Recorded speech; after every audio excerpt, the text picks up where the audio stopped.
इस वीडियो में हम बिहार बोर्ड के क्लास 9th के हिस्ट्री का तीसरा चैप्टर फ्रांस की क्रांति का यहाँ पर नोट्स देखेंगे। और वीडियो के लास्ट में जो है इसमें जो वस्तुनिष्ठ प्रश्न दिया गया है उसका हम लोग क्वेश्चन आंसर भी कर लेंगे। तो वीडियो के लास्ट तक बने रहिए ताकि आपका जो है पॉइंट पर पॉइंट सारा कन्फ्यूजन क्लियर हो सके।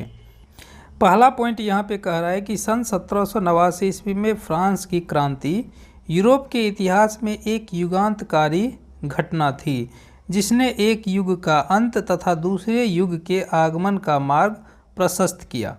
यानी इस क्रांति से जो है फ्रांस में राजतंत्र की समाप्ति हो गई और नए सामाजिक व्यवस्था, नए विचार, स्वतंत्रता, समानता और बंधुत्व पर जो है बल दिया गया और राजतंत्र की समाप्ति हो गई सन 1789 ईस्वी के फ्रांस की क्रांति के बाद। फ्रांस की क्रांति जो है सन 1789 ईस्वी में हुई और इसमें जो नारा दिया गया वो था स्वतंत्रता, समानता एवं बंधुत्व। इससे पहले जो है 1776 ईस्वी में अमेरिका का स्वतंत्रता संग्राम हुआ था।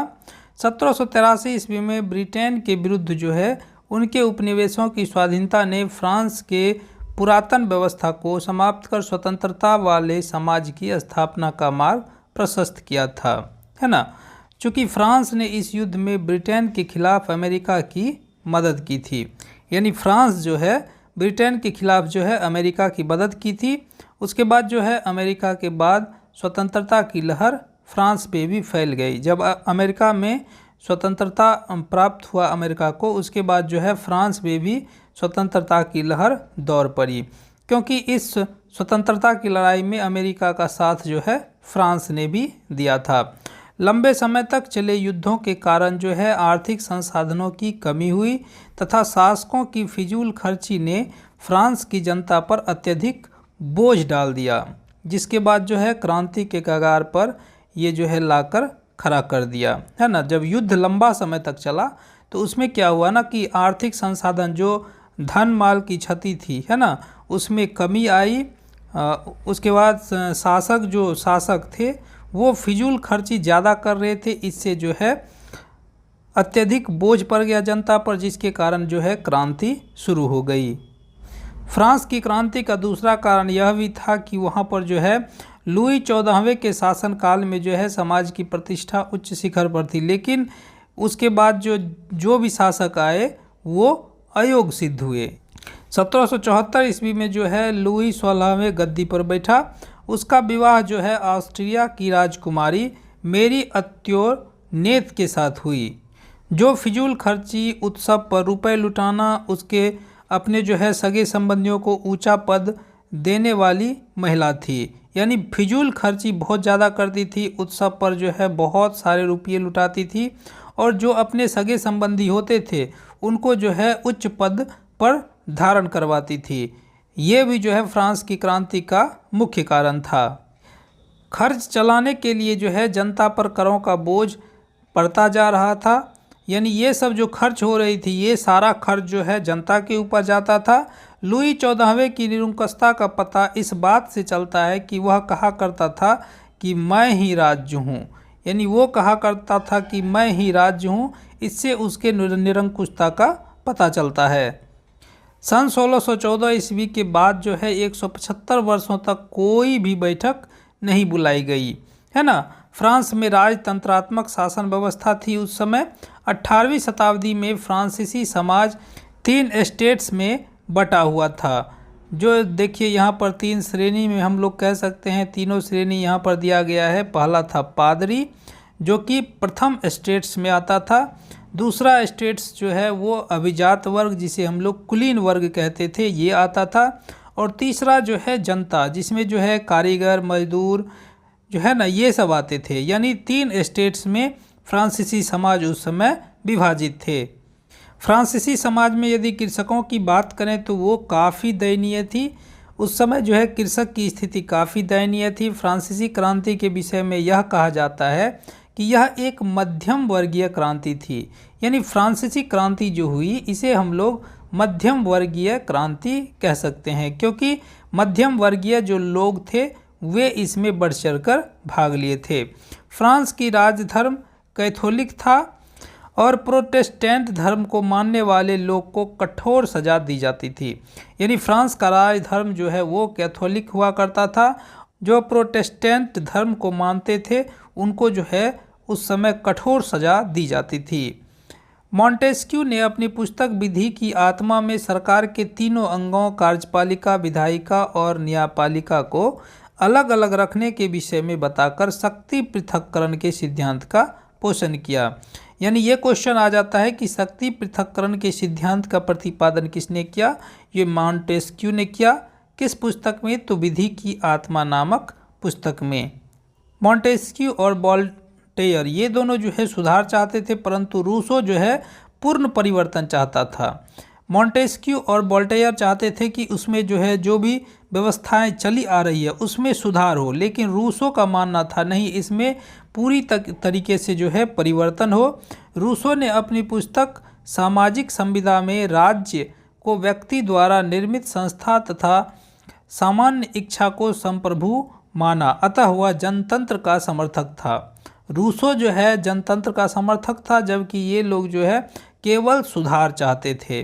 रूसो का जो है प्रसिद्ध पुस्तक सामाजिक संविदा है, उसमें जो है राज्य को बताया गया है जो व्यक्तियों द्वारा निर्मित संस्था है और सामान्य इच्छा को संप्रभु माना है राज्य में।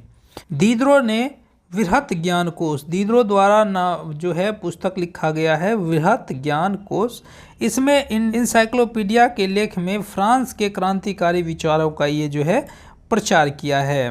फ्रांस जो है स्वतंत्रता दिवस 14 जुलाई को मनाता है। फ्रांस 14 जुलाई 1789 ईस्वी को आज़ाद हुआ था। लुई 16वां उस समय राजा हुआ करता था। इसी के शासनकाल में जो है फ्रांस आज़ाद हुआ।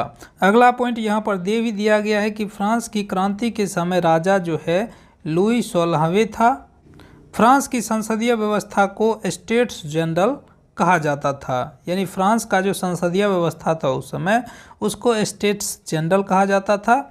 जोकोविन दल का प्रसिद्ध नेता मैक्सिमिलियन रॉब्सपियर था। यानी जोकोविन दल का जो प्रमुख नेता था वो मैक्सिमिलियन रॉब्सपियर था। जोकोविन क्लब के सदस्य जो हुआ करते थे छोटे दुकानदार, कारीगर, नौकर, दिहाड़ी मजदूर, ये सभी जो है जोकोविन दल के प्रमुख सदस्य हुआ करते थे। जोकोविन क्लब जो है वो पेरिस के कॉन्वेंट ऑफ सेंट जेकब के नाम पर रखा गया है। अब चलिए हम कुछ वस्तुनिष्ठ प्रश्न जो है आपकी पुस्तक में दिया गया है वो कर लेते हैं।